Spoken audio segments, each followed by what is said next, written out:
लगभग 150 साल पहले की बात है। ढोलकपुर गांव के एक कोने में एक परिवार रहता था। उस परिवार में था पीहू, उसका बड़े भाई साहुर और उनके मम्मी पापा।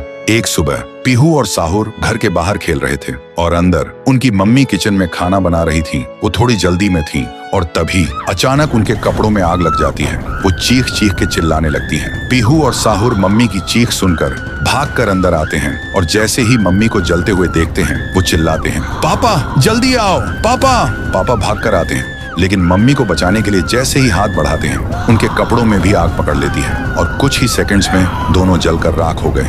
पीहू और साहुर सिर्फ देखते रह गए, जैसे पूरी दुनिया ही खत्म हो गई हो। अब पीहू घर में अकेली रहने लगी और साहुर हर दिन खेतों में काम करता, सिर्फ इसलिए ताकि उसकी बहन भूख से ना रहे। एक पूर्णिमा की रात थी।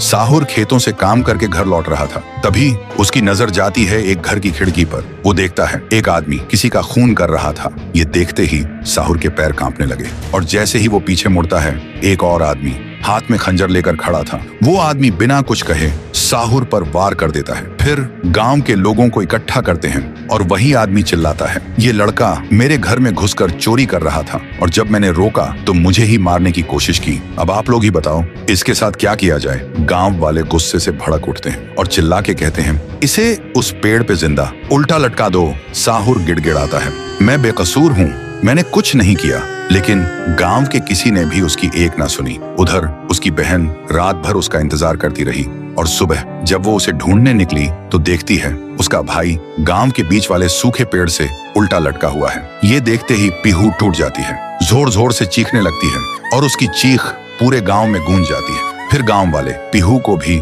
चोर का बहन कहकर गांव से निकाल देते हैं और तब से साहुर की आत्मा उस पेड़ के अंदर समा गई थी और पीहू गांव के बाहर एक झोपड़ी में रहने लगी थी। रोज एक पेड़ के नीचे बैठकर भीख मांगती थी, लेकिन कोई भी उसे कुछ भी खाने को नहीं देता था। वो बस भूखी पेट पेड़ के नीचे लेटी रहती थी। साहुर भी अपनी बहन का दर्द महसूस कर पाता था, लेकिन वो कुछ नहीं कर सकता था। फिर एक दिन पीहू रास्ते में खाना मांग रही थी और तभी एक नशे में चली गाड़ी ने उसे कुचल दिया था।